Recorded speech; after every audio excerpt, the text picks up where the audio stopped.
अस्सलाम वालेकुम नाज़रीन, आप देख रहे हैं ZH एंटरटेनमेंट। मैं हूं ज़हीर अहमद। नाज़रीन, आज हमने सैयद नूर साहब का इंटरव्यू किया है दोबारा से। एक तो हमने द लेजेंड ऑफ मौलाजड़ के हवाले से उनसे पूछना था, वो बड़े डायरेक्टर हैं, वो क्या सोचते हैं उस फिल्म को लेकर। उन्होंने द लेजेंड ऑफ मौलाजड़ पे बड़ी तफसील से बात की है। उन्होंने क्या कहा है आप सुनिएगा। किसका किरदार अच्छा लगा है उसको, बिलाल शारी साहब के हवाले से उनका क्या कहना है, फ़िल्म को कैसे बनाया उन्होंने, उस हवाले से क्या कहना है, मुस्तकबिल इस फिल्म से जुड़ा हुआ है जो सैनमे का जो नया सैनमा है उसके हवाले से उन्होंने उनका क्या कहना है। और फिर कुछ लोगों ने तनकीद की कि फ़िल्म जो है उसमें पंजाबी नहीं बोल सके जो लोग हैं, उनके हवाले से सैयद नूर साहब का क्या कहना है, वो उन्होंने इस तनकीद को कैसे लिया है। फिर सैयद नूर साहब की अपनी इस वक्त क्या मसरूफियात हैं, वो उनकी 2 फिल्में बन रही हैं, उन 2 फिल्मों के हवाले से क्या कहते हैं। वो नदीम और साइमा की जो फिल्म है वो भी, और जो एक और फिल्म बन रही है उसमें कौन काम कर रहा है और उसके अंदर क्या चीज़ नजर आई है, किस हीरो की पावर नजर आई है, किस सुपरस्टार की, उस पर उन्होंने बात की है। फिर जो सैनमे का मुस्तकबिल है उस पर बात की है।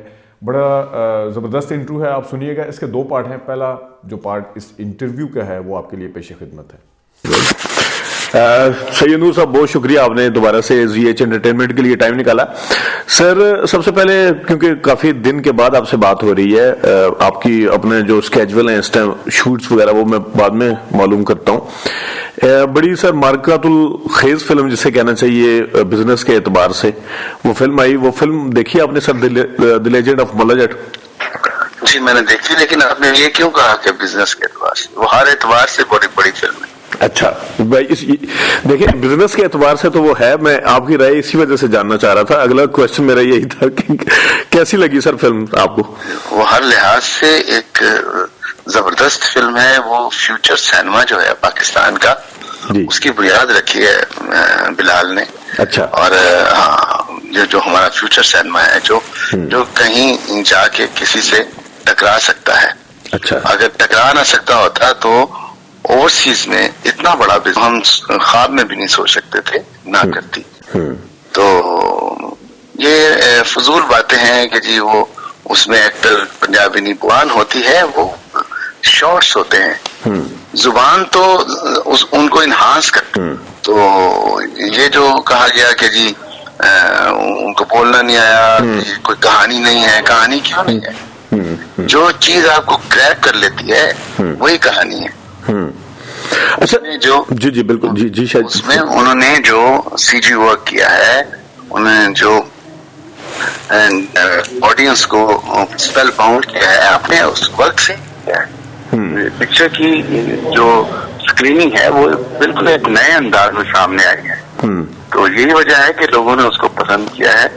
तो अपनी मौलाजड़ से इसका कोई ताल्लुक ऐसा बनता भी नहीं है। लोग खामखा उसके साथ कंपेयर करते हैं।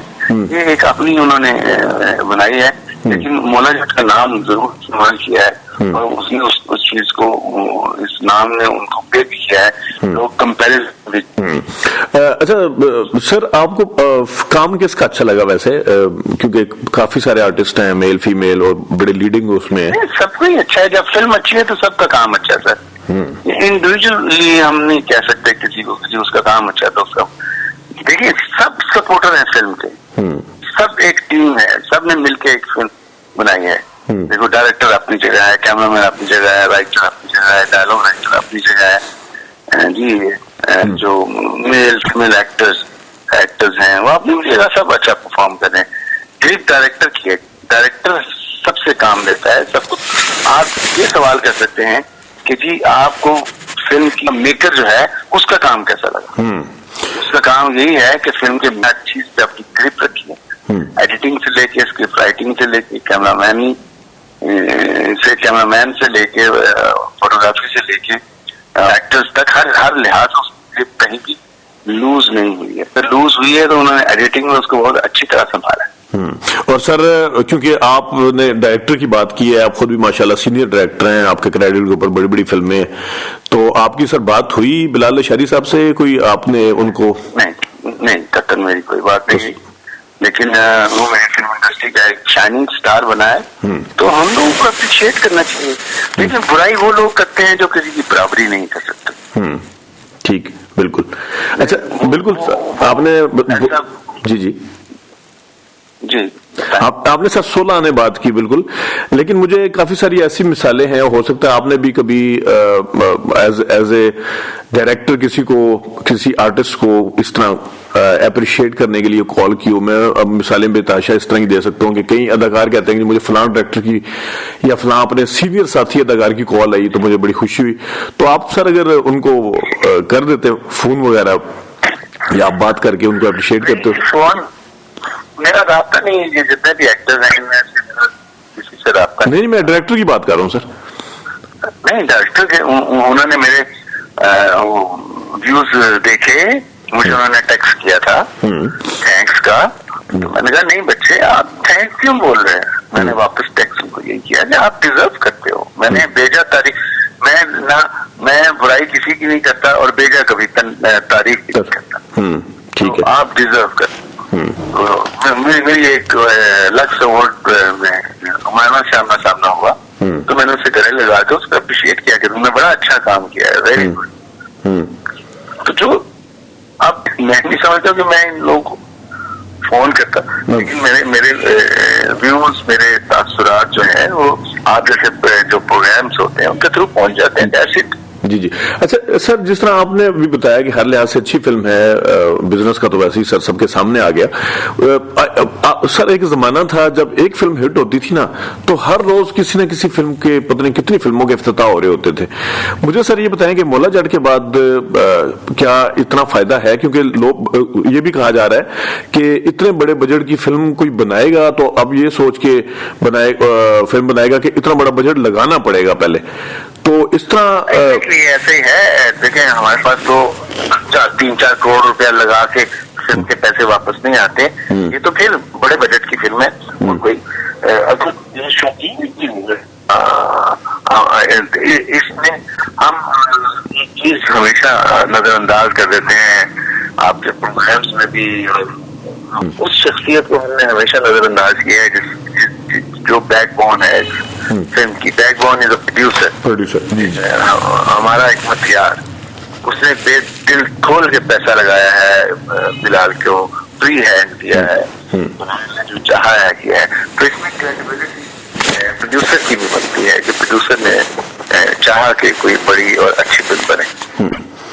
तो सर वैसे अगेन क्योंकि होता है ना कि जिसमें पैरल सिनेमा या लो बजट फिल्म है वो ज्यादा बिजनेस कर जाती है, लोग ज्यादा आते हैं, फिर इन्वेस्टर ज्यादा आते हैं, लेकिन इतनी हिम्मत कोई करेगा सर दोबारा से कि इस एक जो मार्क सेट हुआ है कि इतने ज्यादा पैसे लगाने के लिए?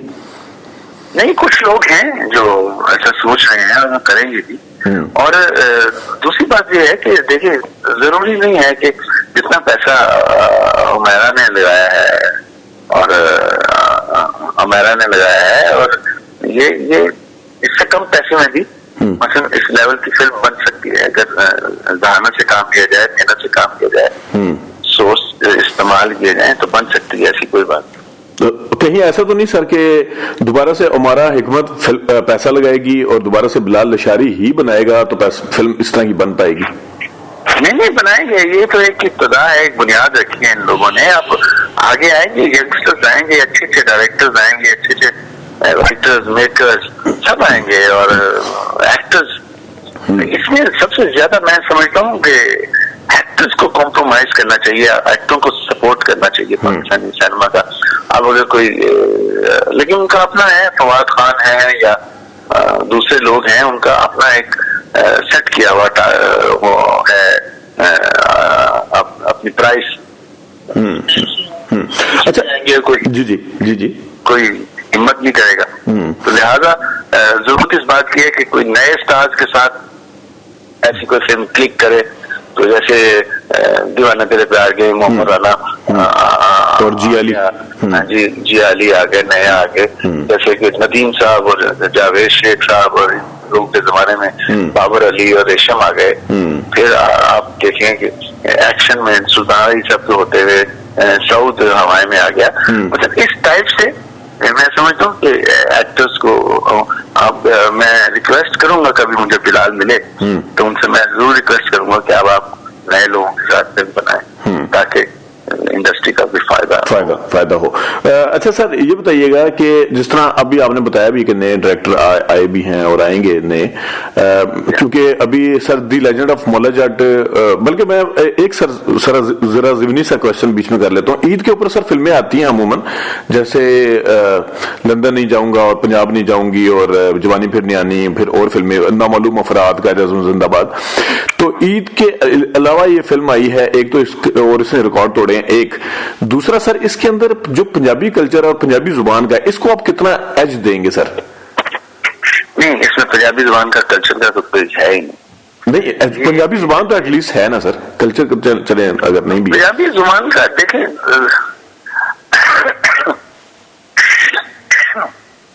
मैं अब आपको क्या मिसाल दूं?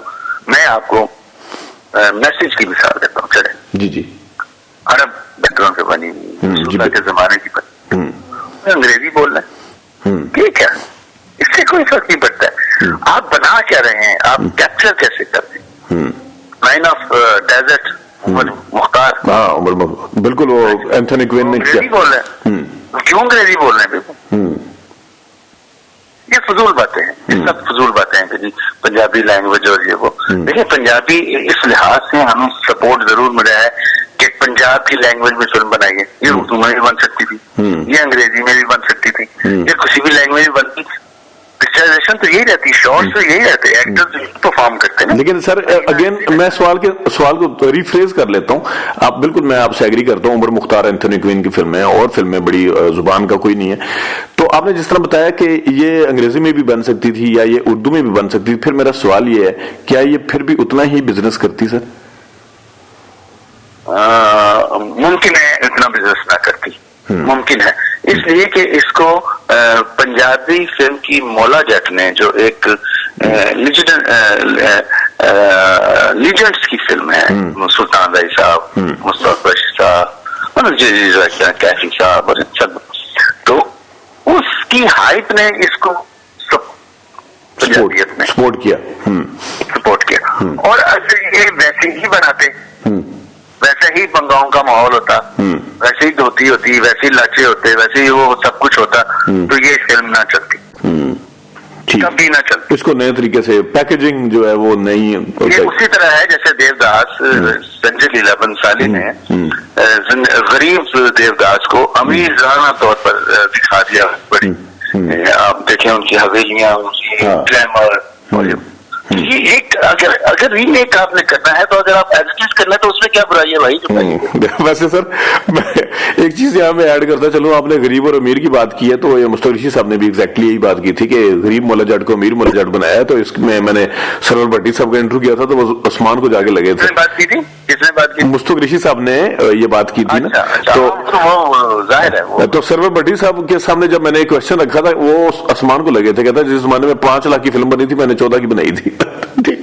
अच्छा सर, जो नासिर अदीब साहब हैं, उनका वैसे ये मानना है कि जो पंजाबी कल्चर की वजह से और पंजाबी जुबान की वजह से ये फिल्म चली, और मैं हमेशा कहता था कि जब भी फिल्म का जो सिनेमा चलेगा, हिट होगा, तो वो इस वजह से होगा।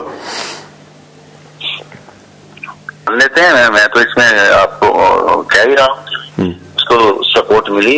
अच्छा ठीक, बिल्कुल ठीक है। और सर एक लगे तो इस आगे देखा ना, जी, ये तो देखें सब, ये लोगों ने बाद में जाके देखा कि वो तो सिचुएशन ही वहाँ कुछ और है। ये बात तो रीने लगे हुए हैं, दाढ़ियों वाले हैं, और ये हैं और वो हैं, और पता नहीं वो पंजाब का कल्चर कहीं नजर ही नहीं आया। सही। तो ये तो उनकी खूबी है कि उन्होंने एक ऐसी फिल्म बनाई है जो एक नए जो लार्जर देन लाइफ होती है ना, लार्जर देन लाइफ है, उन्होंने लार्जर देन लाइफ काम किया। यही वजह है कि लोग मुतासिर हुए, बाहर की कंट्री में भी, आप जितने भी ओवरसीज में लोगों ने उसको बहुत पसंद किया। बिल्कुल एक्शन को बहुत पसंद किया, उसकी मेकिंग को बहुत पसंद।